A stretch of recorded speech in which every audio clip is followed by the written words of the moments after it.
नमस्कार दोस्तों, अगर आप इस वीडियो पर क्लिक कर दिए हैं तो बस 5 मिनट के लिए दोस्तों इस कहानी को पूरे अंत तक जरूर सुनिएगा। यह कहानी हमारे कर्म फल पर है। यह कहानी बहुत ही सुंदर और प्रेरक है। इस कहानी को पूरे अंत तक जरूर सुनिएगा दोस्तों।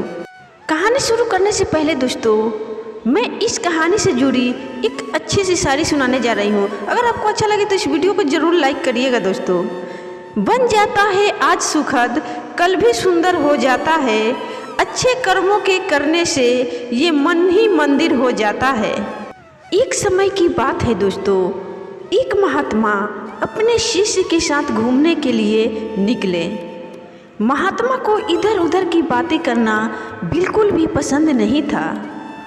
कम बोलना और शांत रहकर अपने काम से काम रखना महात्मा को पसंद था।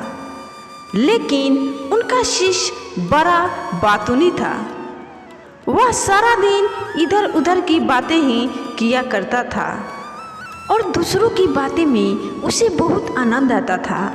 चलते चलते जब महात्मा और उनका शिष्य एक तालाब के पास से गुजर रहे थे तो उन्होंने वहाँ एक मछुआरे को पानी में जाल डाले मछली पकड़ते हुए देखा।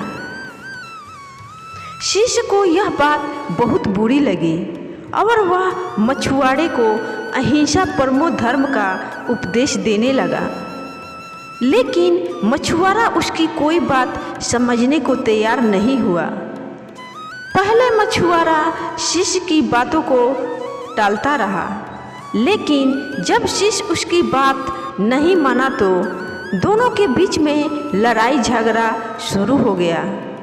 जब दोनों आपस में बहस कर रहे थे तो महात्मा आगे निकल गए थे। लेकिन जब महात्मा ने दोनों को आपस में झगड़ते हुए देखा तो वह वापस लौटे और शिष्य को अपने साथ चलने के लिए कहा और शिष्य का हाथ पकड़कर महात्मा उसको अपने साथ ले गए। महात्मा जी ने शिष्य को कहा, बेटा हमारा काम तो सिर्फ समझाना है, लेकिन भगवान ने हमें सजा देने के लिए धरती पर नहीं भेजा है। शिष्य ने कहा, गुरुजी हमारे राजा को इस तरह के कार्य करने वाले लोगों के बारे में पता है जो इस तरह के बुरे कार्य करते हैं और ना ही वह इनको दंड देते हैं। आखिर इस तरह के लोगों को सजा कौन देगा?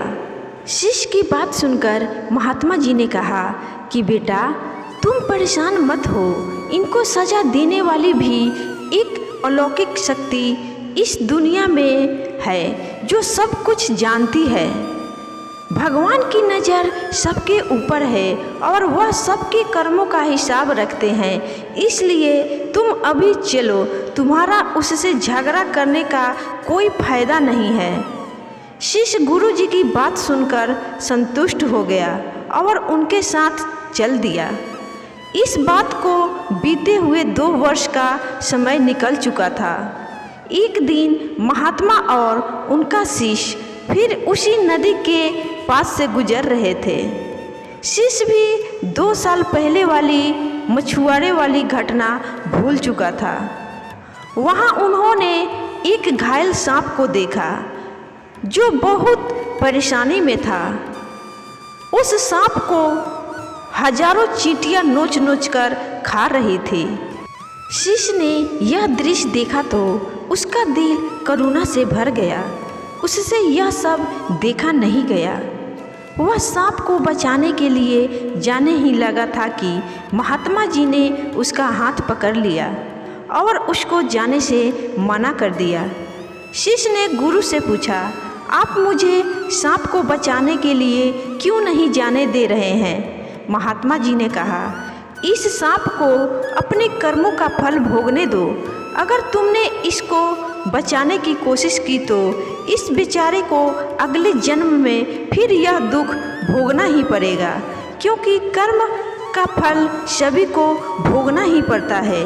शिष्य ने महात्मा जी से पूछा कि गुरुजी इसने ऐसा कौन सा कर्म किया है जो यह इतना भयंकर कर्म भोग रहा है?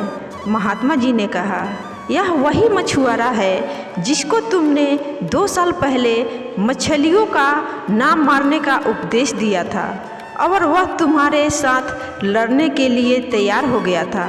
वह मछलियाँ ही यह चींटियाँ है जो इसको नोच नोच कर खा रही है। शिष्य महात्मा जी की बात सुनकर हैरान हो गया और उसने महात्मा जी से पूछा कि गुरुजी, यह तो बड़ा ही अजीब सा न्याय है।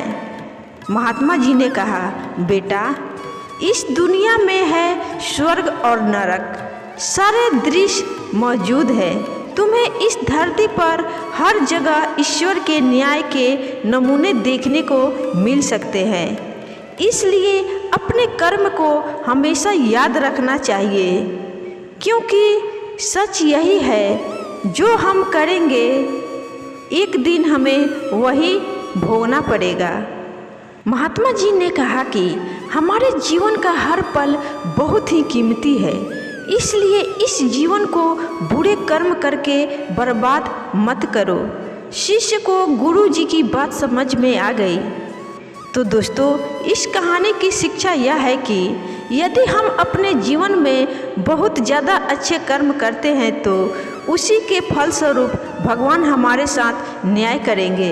इसलिए हमेशा हमें अपने अच्छे कर्म पर ध्यान देना चाहिए और अच्छा कर्म करना चाहिए।